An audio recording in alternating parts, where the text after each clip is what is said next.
Today, I want to share with you 3 things that can radically transform your life. Most of us have seen one of these before, right? A flashlight. And a lot of times we find a flashlight in our junk drawer, and whenever we go to use it, what inevitably happens? We're trying to look for batteries that have some juice in them, and then eventually we hopefully get to turn it on. And while this device can be used for many different things, one of my favorite uses is the scary ghost story. Now, for many of you, you have been in a boardroom and you have felt that spotlight on you. And in that light, when everybody's attention has turned toward you, what have you done? Now, there might be times where you feel very prepared, and it's not a scary story, right? It's just a joyous story, and it's the perfect lighting, and you say the right things, and you present in a beautiful way, and everybody applauds and tells you how great you are. But so many times when that light is on us, we shrink. We cover our light. We hold it in. We withhold information that could help other people. And we do this because why? Because we're afraid. We're afraid to be seen. We're afraid of what other people will think of us. If you've ever been criticized for something in the past, you might be holding on to some of that shame, guilt, fear, doubt, and just pain. And because you don't want to experience that again, you may turn off your light. Now, I see this all the time, and I found it within myself. I'm still uncovering the ways that I have shrunk and dimmed my light. And that's what I want everybody out there to avoid.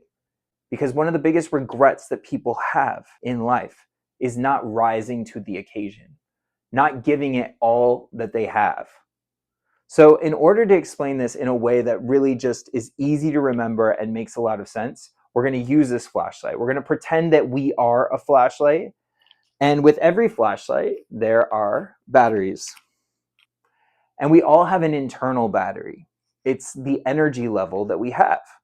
And if we got a good night's sleep, if we are feeling healthy, if we're eating well, if we're exercising, our batteries are pretty well charged. But a lot of times people don't check in with themselves as to where they're at. So that's what I want to encourage everybody to do right now, and I'm going to do it with you, right? We check in with ourselves and we ask, where am I at right now? How do I feel mentally, physically, spiritually? And the spiritual self doesn't have to be woo-woo. I like the woo-woo, but it's not for everybody. It could be your inner guidance, your inner compass that's kind of guiding you and directing you toward what is of the highest good for you. It's like listening to the heart. So we got the head, we got the heart, and then we got the body, right? And the body is the body of the flashlight. And we can repair it if there's damage, if we break a leg, we repair it. If there's a crack in this, we can put some duct tape on it. But this is our body for this life. So we want to take good care of it, no matter what shape or size it is. Some are bigger, some are smaller. But we want to take really good care of the body. And we want to make sure that we are recharging our batteries. So check in with yourself right now. How are you feeling energetically? How much energy does your battery currently have? And I'm going to do the same thing. I'm going to check in with myself. I would say right now I am at 70% battery. And that's because I've been working on this for a while and I want to extend this out in the best way possible. And I've been getting things prepared for it. That's why I'm where I'm at. But do I need to tell everyone that when I meet them or when I'm working with them? Of course not. This gives you a new way of sharing where you're at. So when you are at work, you can ask your colleagues, if you teach them this modality, what's your battery at? And if they tell you 20%, you know that it's probably not a good time to have that meeting. You can also have team members link up. If you have somebody that's at 20% and somebody that's at 90%, you can link them up and they'll probably get boosted into the middle, right? Like this person's energy might go down, this person's energy might go up. The work will get done in a more effective manner. Now, if everybody is depleted, it's time to really tune into the needs of your team And a lot of people don't do this. A lot of leaders, really good leaders, they just don't know how to do this yet because the terminology hasn't been there. So it's important for us to check in with where our batteries are and then find ways to boost wherever we're at. I like to use a mindfulness menu. So I created this menu because I've worked in the food industry for a really long time. I thought it would be a really fun and easy way to approach mindfulness. So if you only have 1 or 2 minutes, you can order an appetizer or a beverage. And if you have a little more time, you could get a light bite or you could get a lunch. And if you have more time, you can have the whole meal. Then there's also some desserts that are just some added bonus things that you can put in that can help boost you to a higher energetic level. It's nice to think of ourselves on that scale. So the battery, when we're powered all the way up, we're boosted all the way up. And when we're depleted, we're lower. But we can boost ourselves up and we can raise our vibrational state as a result. So if you're feeling really down, you're having a depressed day, you're having challenges at home, maybe you have a sick pet and they kept you up all night, and you go to work and you're just feeling tired, you're stressed out because the bill for the vet is going to come, and you're just feeling like this is a challenging day. You can let your coworkers know that, hey, I'm at 15% today. Just going to be honest, I'm going to do the best I can, but I'm at 15%. And then you can look at that mindfulness menu and you can find some things on that menu between calls, between meetings, between tasks that you have to do. And you can choose some things on that menu to do to boost your level of energy. And this is going to be something that is helpful for everybody on your team, because you don't want to have people there at work who are not feeling energetically in a good place. It brings the whole vibe down. So by understanding where you're at and teaching your team how to understand where they're at and then communicating that without any judgment. Sometimes people are going to be at a 70, sometimes they're going to be at a 40, a 30, a 10. Hopefully not below that, but if they are, they need extra energy. They need more of your attention, more of your empathy, more of your care. And that is so important to remember. And if we look at that menu, there's all kinds of delightful things on this menu. You can write out whatever's happening in your life and just get it out onto the page. And then just notice what needs attention now. If there's nothing in this current moment that needs your attention, you can release it, taking some deep box breaths, meaning you take in a breath for 4 seconds. You hold for 4 seconds, and you release for 4 seconds. And then you hold at the bottom for 4 more seconds. So it's 4, 4, 4, 4. This is a great way to regulate your nervous system, just anchoring ourselves to the present moment. Another way we can do that is a little walk in nature. Noticing some nature around us. Maybe there's a plant nearby, or you can look out the window and you can just have a few moments for yourself. And these are just the appetizers. Like, it gets way more extensive as you start to order more from this menu. But the reason this menu is so helpful is because you don't have to feel like you have to shove a bunch of things in. A lot of times that's what people think. They think they need all these different fixes. But the truth is, just doing one simple action at a time and just being really rooted in the present moment can make a huge difference. And the good thing to do after you've done some of these tasks is to ask yourself where you were before and where you've been boosted to. So if you do 2 minutes of box breaths after you were at maybe 20% and it boosts you to 35 to 40%, that's a 20% jump. That's huge. That's a big difference in your day.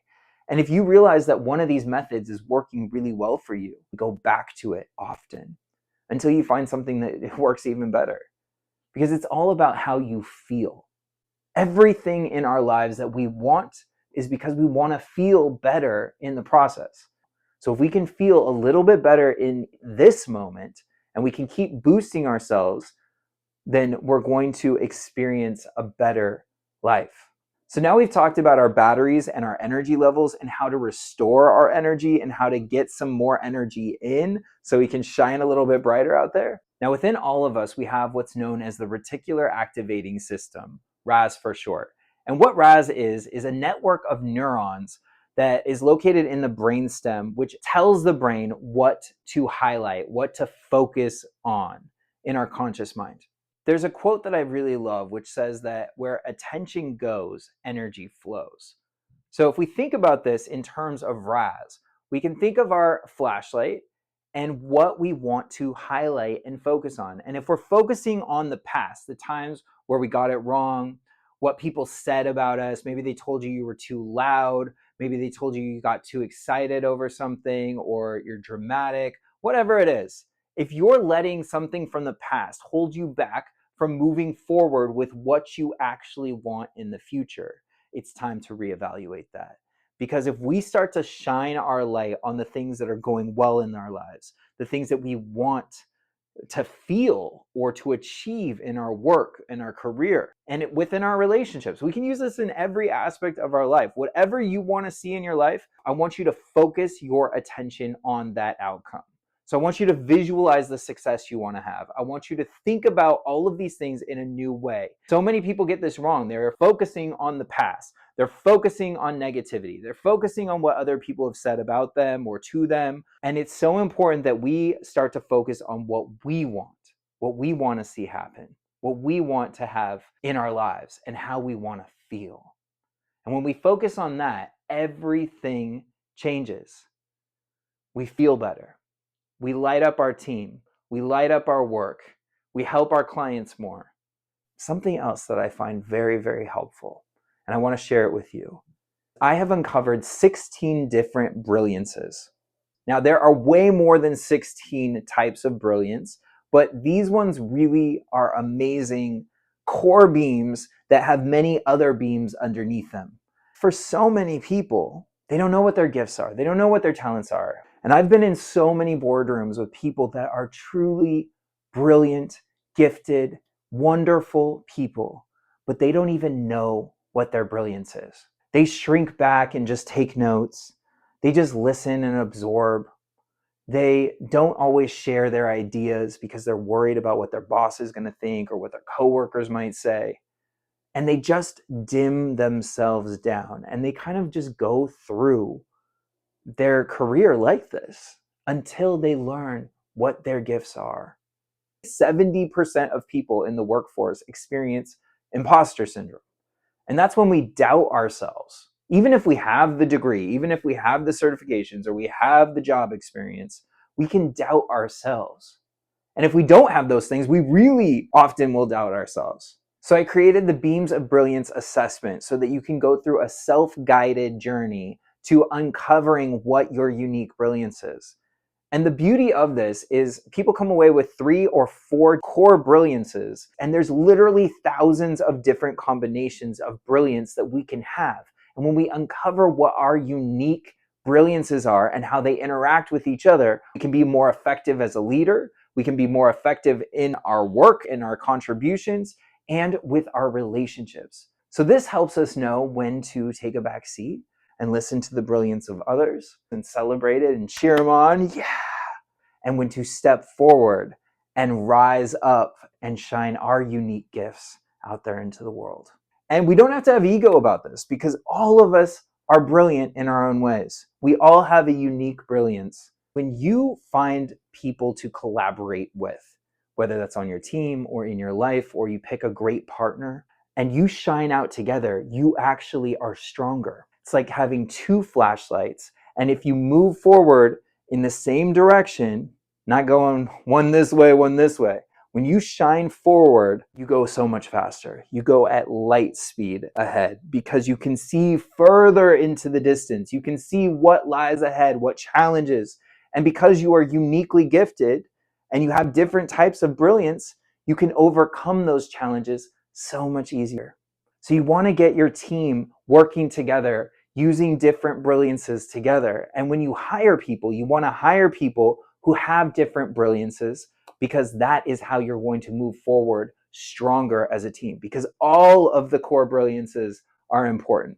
All are necessary. We need levity in our lives, so we need humor. We need people that think outside the box. We need people that are super practical. We need people who really know how to manage finances. We need all these people on a team. It brings head and heart together. And when you get that going for your team, you become very strong in the world. Thank you so much for watching. And I hope that you'll take the Beams of Brilliance assessment. And there's so much more to this formula that I cannot share with you in this short amount of time.